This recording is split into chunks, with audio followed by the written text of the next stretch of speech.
I'm Dr. Montserrat Andreys. Welcome to Hey Doc Podcast, a space where we chat, laugh, and share stories of Black, Indigenous, and POC healthcare providers. We inspire young folks to become doctors, deepen connection in our community, and dive into the complexities of our stories. This podcast is designed to be listened to, watched, liked, and shared. While you're listening, pop over to Instagram and TikTok to see photos, quotes, and these doctors busting a move. And don't forget to subscribe so you don't miss an episode, and please leave us a review. All right, let's get started. Luvjonez, kick us off with a beat.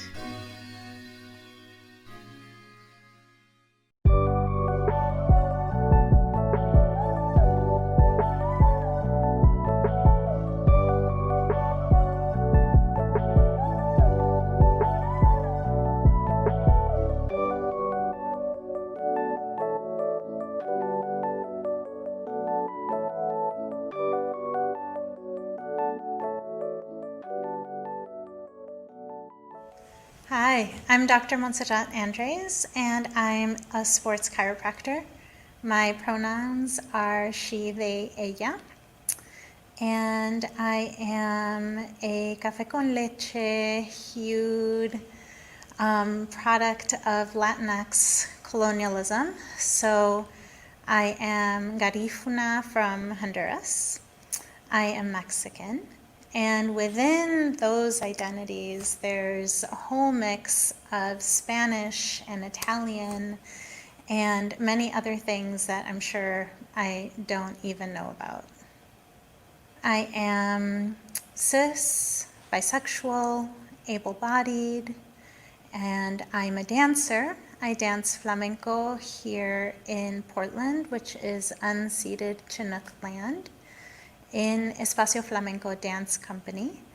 And I've been dancing with them for the years since I've been out of chiropractic school. So I share all of this with you about my identities and my intersections because it wasn't really until recently that I became aware of really how fully these identities have shaped me, have made my experience different from others, and have also really informed the way that I practice. I was always really gregarious and really studious and attentive in class. I come from a family where my grandmother was valedictorian of her teacher's college. My mother was salutatorian of her program. My father was a physics professor, so there was no question that I was going to go to university. And so growing up, it was just part of the conversation that I was going to continue my studies really until I didn't want to anymore, or until I reached a profession. And so it was understood for me from a really early age that academics and learning and becoming a professional were expected and available, and so I definitely benefited from having a lot of people in my family be very highly educated. It was never a question for me whether I was going to go.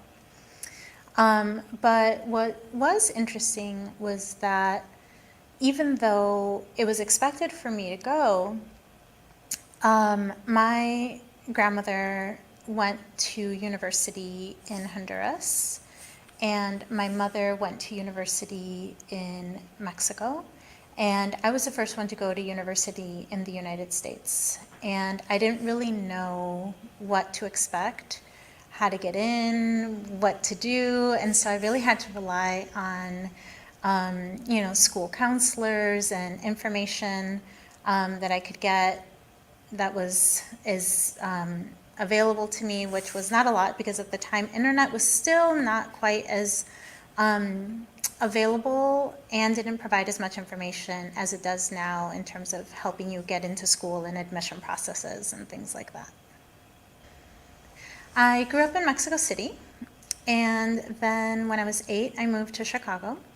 And in both of those places, I had the benefit of being surrounded by people that looked like me And when I was in Chicago, there was a lot of different languages that were spoken. It was really diverse, really fun. When I went to high school, I had the good fortune of going to Lincoln Park High School in Chicago, which had a huge fine arts focus.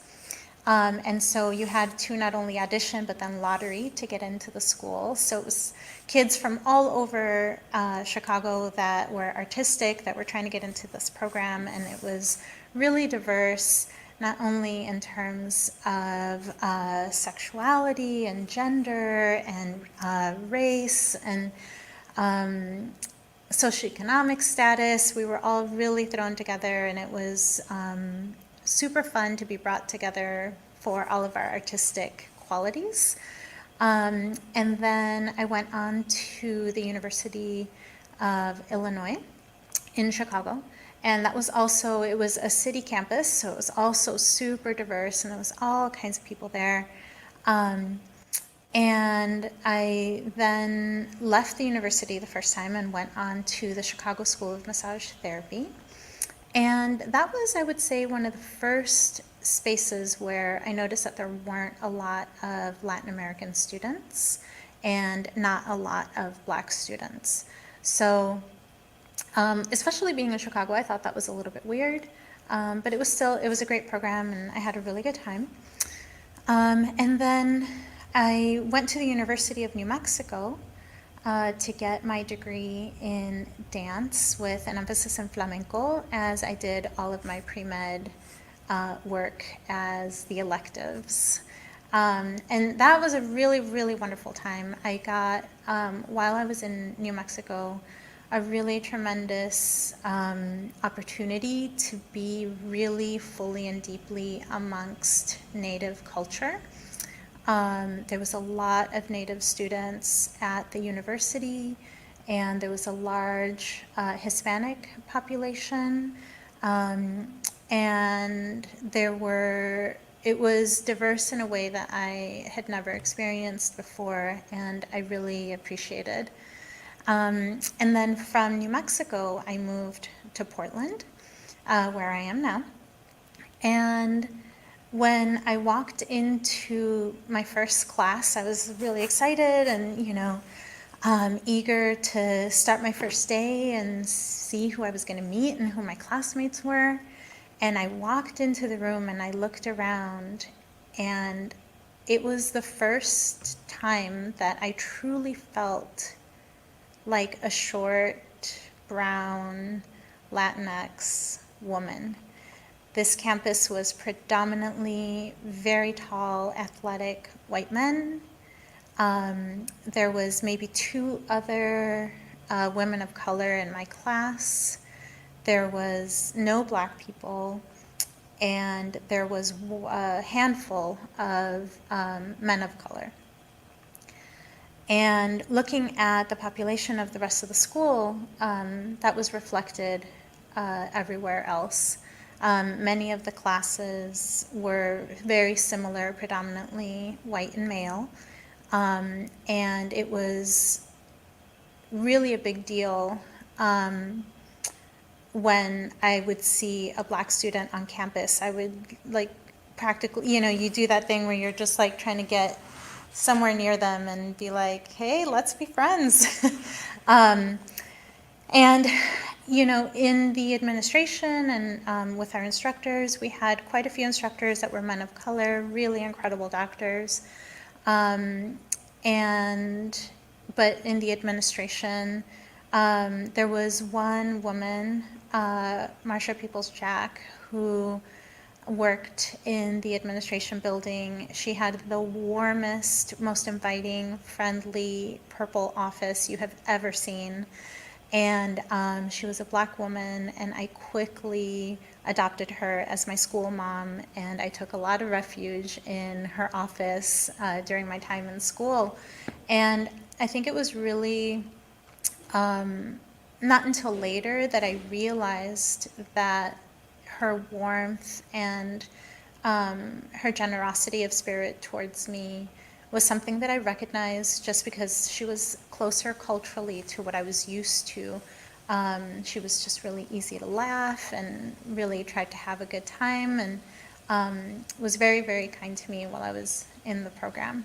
So the one thing that I will say about my time at the university that was really nice to see reflected was that there was a lot, or there was a good amount of diversity with queer folks in my program. So all the way through from students to doctors, instructors in the administration.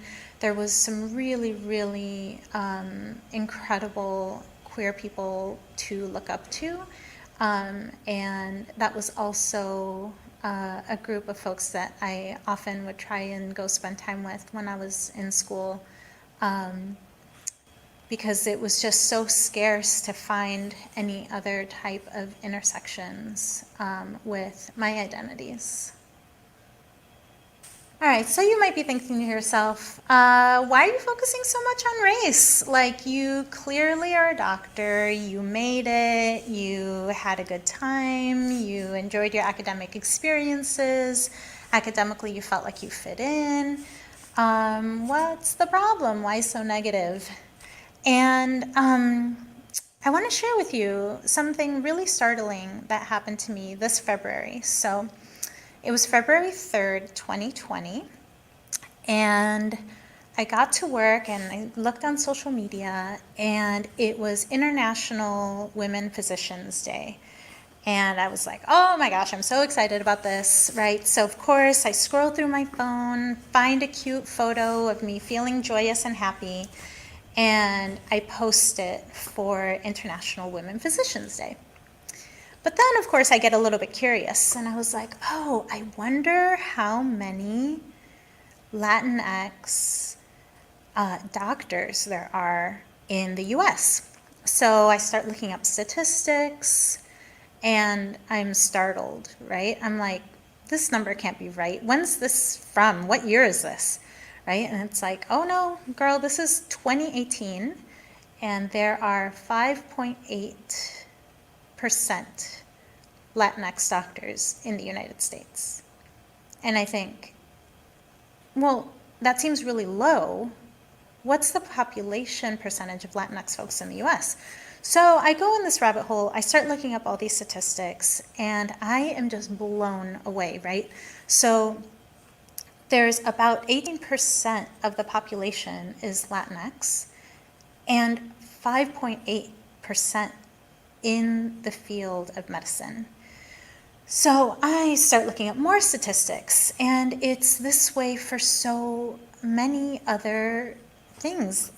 For the Black community, there are 5% of doctors.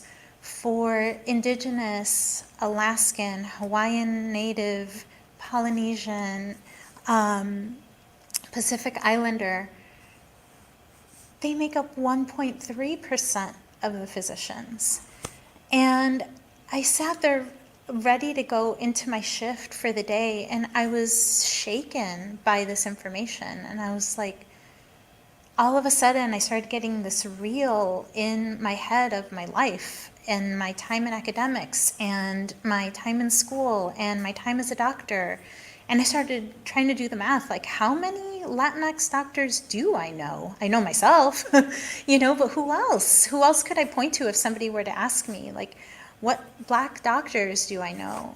And all of a sudden, like, the realization and the weight of this kind of really came down on me. And my most immediate thought was, I need to take action. I need to make this different. I need to make this better. How are we going to get young folks into medicine? We need culturally humble care. We need people that understand, maybe even if you're not matching somebody else's intersections, that you will have an experience that will make you humble enough to approach that person with an openness and with an invitation to conversation so that you can meet their healthcare needs. And so I decided at that time that I was this fall, right, 2020, that I was going to go into schools every month and I was going to talk to like first graders. I was like, we need to get them young before anybody tells them that they can't be doctors, and I need to talk to all of the little Black, Indigenous, and POC children and be like, you can do this. What are your dreams? Come on, be a doctor. It's going to be great. And so I was super revved and charged to do that. And then a month later was really when the realization of COVID-19, what effect it was going to have on us for 2020. And so quickly I realized that I was not going to make it into any of these schools, and that I wasn't going to be able to talk to our youth and try to see what I could do just with representation to give them even the beginning of idea, right? The planting of the seed that they could be doctors. So simultaneously, during the time when I was realizing that I wasn't going to be able to speak in any schools, I started making the realization that there was a list I had been making for about a year of Black, Indigenous, and POC healthcare providers here in Portland that I could maybe use and draw from and bridge, have conversations in a way that could maybe still push the idea of trying to reach our young folks and get them excited about medicine. So this list that I had been creating came out of a need from the community, right? So I had patients come to see me, and their first question was, okay, so you're here, do you know any others? You know, and when they said that, you know, it was kind of like under their breath, kind of like, don't tell anybody, but I would really love to find more BIPOC healthcare providers, and do you know more? So I was like, you know, let me start putting a list together. I think that this would be a good resource and also great for me as a referral source.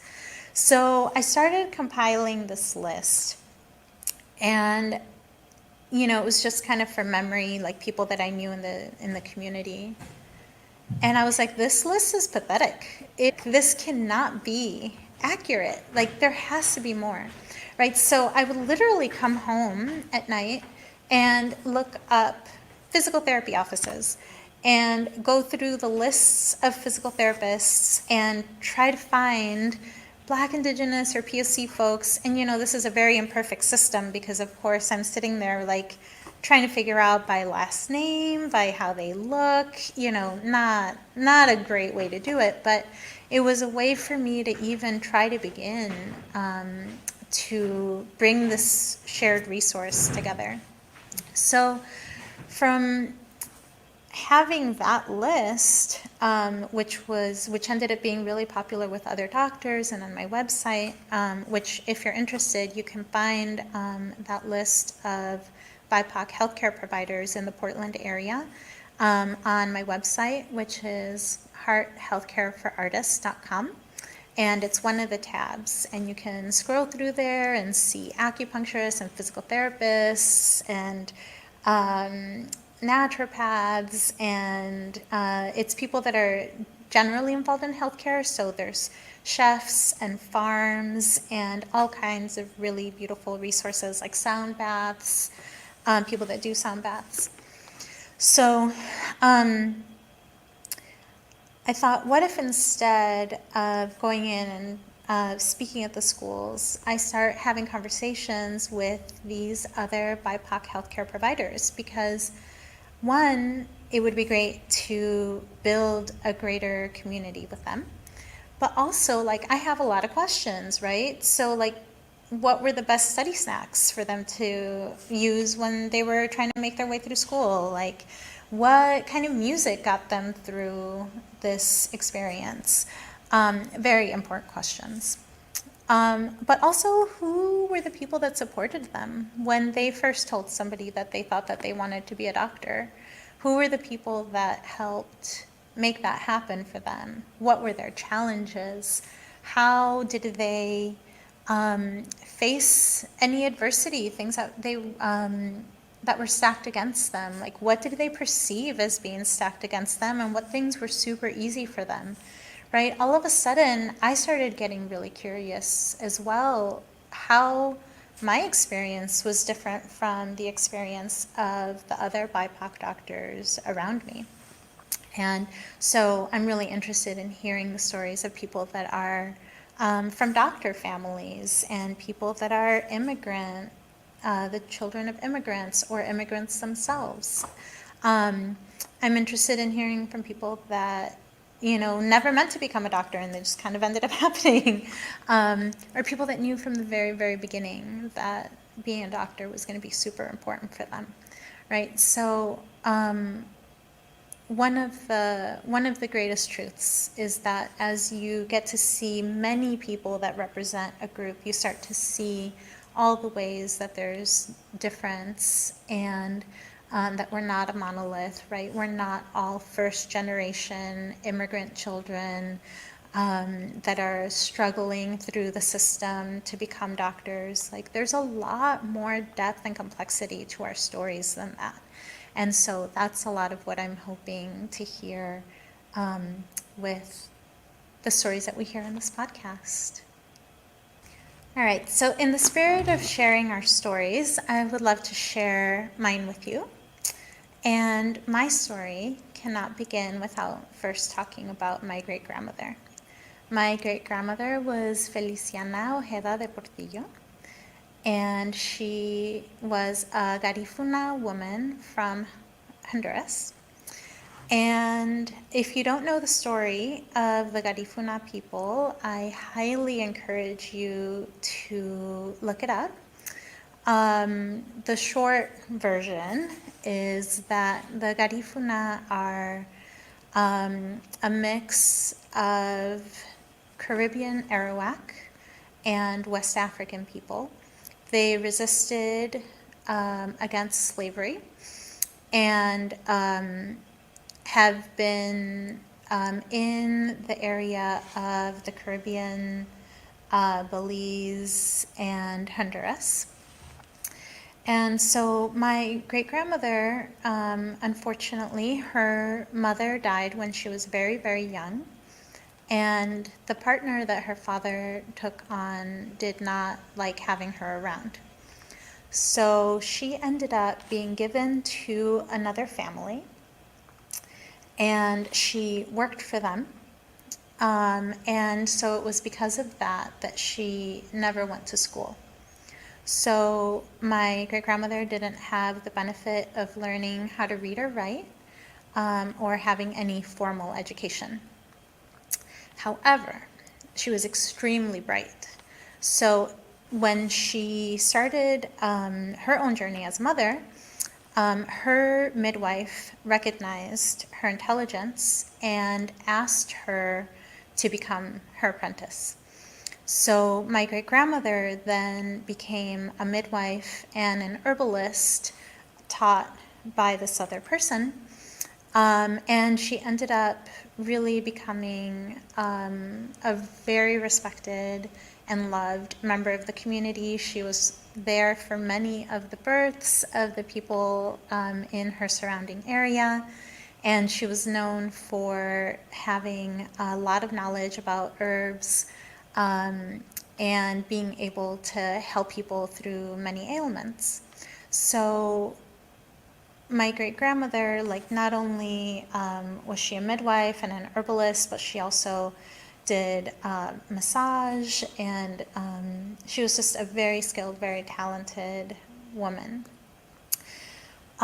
Because of her experience, she really held high value for education. And so when it was time for her children to go to school, she really encouraged them to go to college. So my grandmother, who is Lucila Chavez Portillo, she was the first person to go to the university, and she ended up becoming valedictorian of her teacher's college. And so by the time I became aware of all of the things my grandmother had done. It was when I was living with her in Chicago. And at the time, she was working with jewelers and with Skill Corporation doing administrative work. But what would happen in the evenings is that if people in the community had any aches and pains, they would come to my grandma's house and my grandmother would rub them, right? So in Latin America, this is called a sobadora, which is somebody who's basically a massage therapist. And so many people came through the house, and I got to really kind of always sit around in the room and watch her hear their story, how they got injured, what was wrong.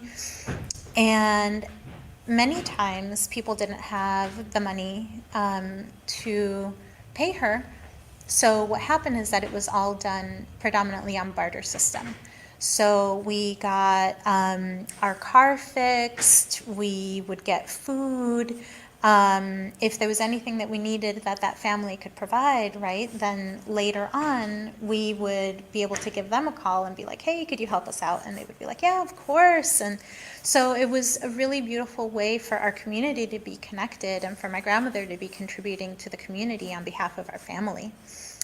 And I remember seeing just some really outrageous things, you know. To this day, even though now I'm so educated and I'm a doctor, like I cannot even tell you what my grandmother was doing. But I remember when I was in high school, one of my friends was on the football team and he injured his shoulder and nobody could help him. And I said, you know, so my grandmother can massage you. And she just kind of does things and people get better, and I think you should come and see her. And so he did. And I, even knowing what I know now about orthopedics, like I don't know what my grandmother did, but his shoulder was fixed in 2 treatments from her.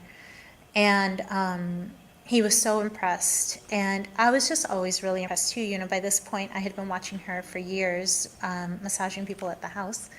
And by this time, I was in high school, and I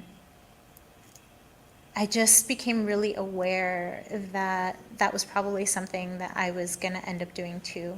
But I really wanted to understand what my grandmother was doing. So once I graduated from high school, I decided I was going to go to physical therapy school, and so I was at the University of Illinois. And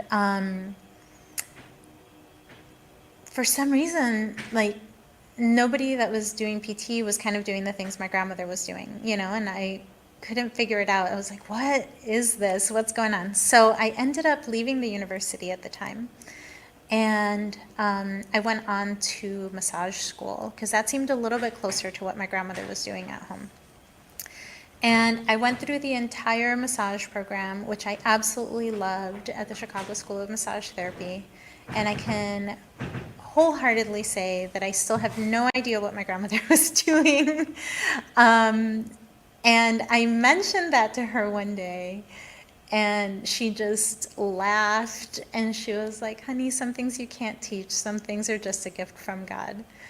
And that's exactly how it was treated, right? If you had a benefit that you could have for your community, then you gave it freely because it was your gift from God. And so it was because of that that she was just completely undone that I would be able to get paid as a massage therapist. She was like, they're going to pay you? You're going to make a living doing this? And so we had a lot of really kind of funny conversations as I kind of started my healthcare journey, because my grandmother was so surprised that people would pay for some of the things that I was hoping to be doing. And so in the middle of all of this, right, like I also had my mom and my dad. And my mom, her name is Raquel, and she works in dentistry. And she she brought a lot of my love for academics came from her and from my dad. He was a physics professor in Mexico.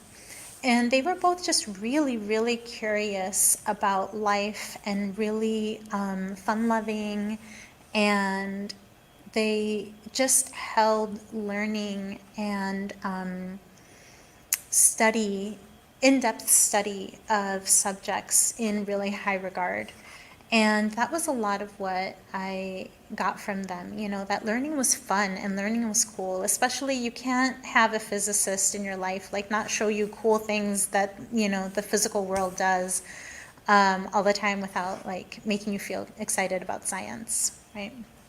And then my mom, because she was in dentistry, she's a huge advocate of health education. And she's really very good at it. And also really loves it, which is an incredible combination, because anytime you can have a really good teacher that's passionate about teaching is A+, right? On the receiving end. And so by the time I became a massage therapist, I quickly went on to teach in massage therapy programs because I also really loved science, and I loved teaching what I had learned.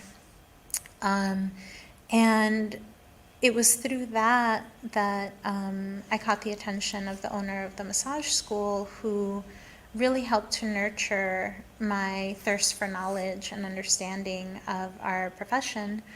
And he helped me gain access to a lot of the great massage therapy instructors of that time. And it was through that all of a sudden my knowledge about the body and healing and orthopedics started to grow. And I started feeling very limited by my license as a massage therapist. I wanted to learn way more. I wanted to learn how to diagnose. I wanted to be able to advocate for people's care. I wanted to be a voice of conservative care before moving into medications that would be more harmful to the body, or towards surgery if it could be avoided. I really wanted to be able to be on the end of healthcare that was about keeping people from having to need kind of more invasive interventions, right? Because those interventions are really powerful and they're really, really good. But I also feel like anything that we can do to harness the body's healing, or keep it from going into a place where it needs those things, I think that's preferable, right? So that they're there if we need them, which is great. But if we can do anything to keep us from needing them, then that would be awesome. And so I decided that was the type of medicine that I wanted to practice. So once I decided that I wanted to become a doctor, then it was time to go back to school. So that's when I went back to the University of New Mexico. And I have to say that this was probably one of the greatest gifts that I ever gave myself, because I decided not to major in biology or chemistry, maybe in a way that would have been expected, but instead I decided that I was going to get my degree in dance. I had always been a dancer. I loved dance, and I was afraid that when I went to university and started really getting deep into my sciences, that because it was culturally more expected to put value on the sciences, that I would slowly drift away from my artistic dancer self. So if I got my degree in dance and instead did all my electives as my sciences, I thought that might be a good way to kind of hack around that. So off I went to the University of New Mexico, and I got my degree in dance, and I did all of my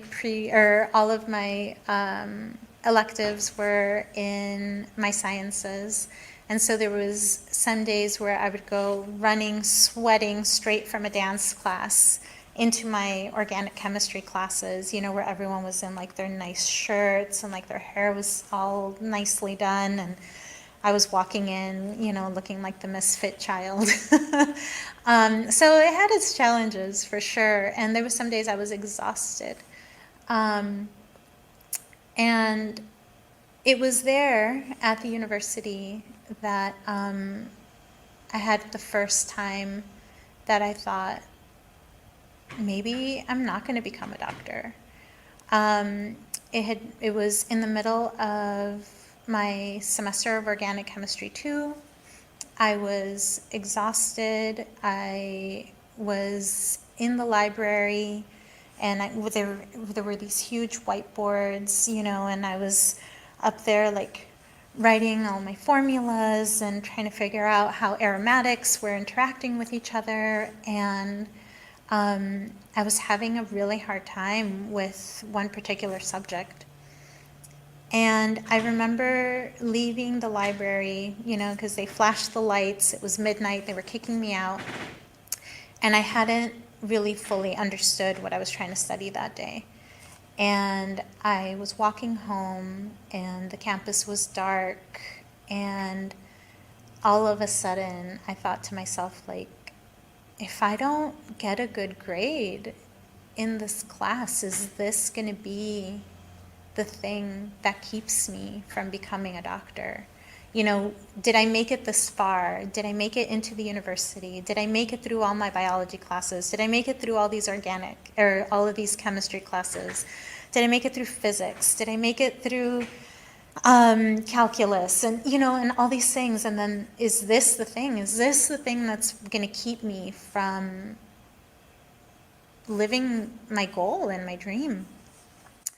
And it was a horrible feeling, you know, to feel like you've climbed so far and to have one thing that feels like you're uncertain if you're going to get over that obstacle.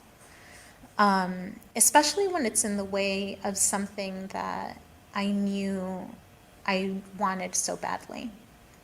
So that day, that's when my dance training really kicked in, because I had a dance teacher. Her name is Eva Encina Sandoval, and she is one of the most dynamic human beings I've ever met. And she would, you know, be basically yelling encouragement to us during our dance class. And this was in one of the advanced dance classes, so this is really where they're demanding a lot from you. And we would get through a class really at a really tough, sweaty and hot and tired and thirsty, dancing in the desert. And she would give us a really hard combination at that point, you know, to really make us focus and really demand a lot from our bodies. And right at that moment where you were maybe about to give up, or where you were feeling like, oh my gosh, okay, like, is this exercise ever going to be over? She would sit there and she would yell, ¿Quién lo quiere más? Which translates to, who wants this more? You or flamenco? Like, is flamenco going to beat you today? Or are you going to dominate this and make it past this moment and do it the right way? And it's that kind of discipline that you learn in dance that really helped me in my studies and now as a doctor. There are so many times where I still hear not only that comment, but other comments that I heard in dance classes that were really about digging deep into yourself and persevering even when something is hard. So I know that for me, my education in dance and the discipline that I learned there translated directly into me being able to get through my hard organic chemistry class and eventually into chiropractic school. And so then I ended up here in Portland. I came to the University of Western States, and I went through the chiropractic program. The school also had a master's in sports and exercise science, which was an evening or a night program. So every day I was in school from 7:30 in the morning till about 5 or 5:30 in the evening with a full day of classes. And then twice a week I was in school again in the evening until about 9:30 or 10 p.m. Which now when I think about it is crazy, and only a decision that you would make when you're sleep deprived and malnourished and probably dehydrated. So it was a crazy time in school, but I somehow made it through deliriously and passed all my boards and did all of that. And so it's because of that that I now work in a sports medicine practice, and I'm a sports chiropractor. And because I've been an artist and a dancer my whole life, I decided that I wanted to focus my practice on treating artists specifically and bringing sports medicine principles and wellness and rehab and injury prevention models into the arts community.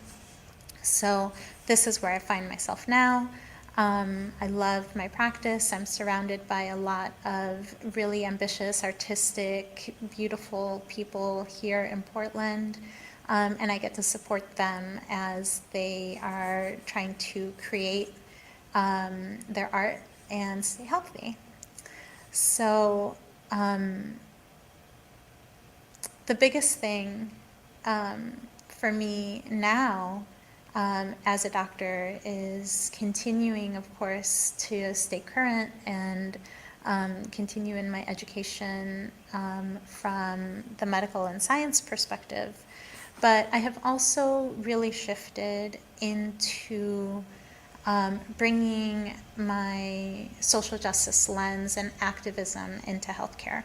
So this is a lot of why this podcast, right, hopefully will help with some of that, in that we can shatter the ideas of kind of these single-faceted beings that we have been presented as, and really get to show, like, what are all the dimensions and complexities of being BIPOC docs, being BIPOC healthcare providers, right? So I really appreciate you listening to my story. Thank you for sitting with me, and you know, the statement of you can't become what you can't see really rings true.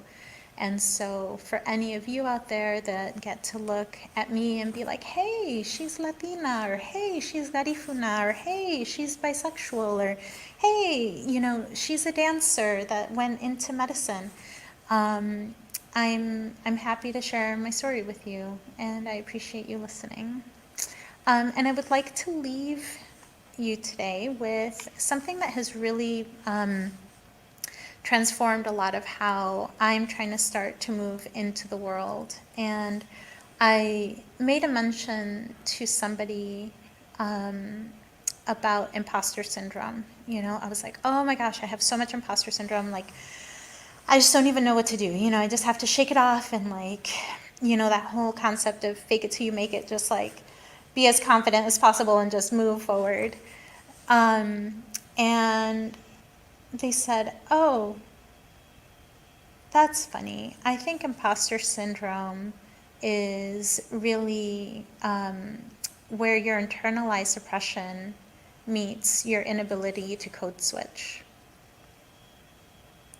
And that rocked my world, right? So imposter syndrome, if we think about it, is anytime you feel like you don't belong somewhere, or you're doing something and you're kind of just waiting for somebody to call your bluff on it, right? And so if we think about internalized oppression, all of the messages that I have been absorbing about who gets to be a doctor, what a doctor looks like, what a doctor acts like, what a doctor does in their spare time. A lot of my life doesn't fit those things, right? I don't think that there have been a lot of messages about short brown dancers that are doctors. And so the idea of my absorption of those messages coming through and not being able to fake it till you make it, right? So that's a lot of what code switching is, for me anyway. It's like, in this situation, what part of me do I put forward? You know, is this more acceptable in this situation? Is that more acceptable in that situation? And imposter syndrome is when you get to a point where you're like, I don't even know how to fake what I'm trying to make, right? So I have really been sitting with that thought, and instead of feeling that imposter syndrome, being like, oh, I just have to learn how to reach myself into or expand into the space that I have not seen myself represented in before, or that I have not been shown by our dominant culture how I belong in that space or how I function in that space. So I encourage all of you, if you are ever feeling imposter syndrome, to maybe consider that and see what are the ways that you can kind of sink into the space and just start kind of spreading out, kind of like a beautiful plant, so that you can feel it a little bit better and not feel like you have to be anything else besides exactly who you are, to be welcome and respected and valued in that space. And I hope that any of our guests that come onto the show as Hey Doc feel exactly that they feel welcome and respected and valued in this space. Thank you for listening. All right, everyone, that's our show for today. Please follow us on Instagram and TikTok. And if this episode hit home for you, let us know. We would love to hear how these stories reach you. Hey Doc Podcast is recorded at the Portland Center Stage digital streaming studio with the AV engineering, logo design, website, theme music, and editing all done by the incomparable Jonas Angelette and invaluable technical savvy of Katie Wen and Greg Lee. Instagram and TikTok management is brought to you by the fantabulous Jen Thompson. And if you want to see the faces of these BIPOC docs, you can watch the podcast on Hey Doc Podcast website, and you can listen on all of your favorite podcast streaming sources. Check out our fun posts of your favorite BIPOC docs on the Instagram page and watch them bust a move on TikTok. Thank you for every listen, share, like, and emoji. I am super grateful to all of you that tune in to listen and to all the wonderful docs that come share their stories. See you next time, friends.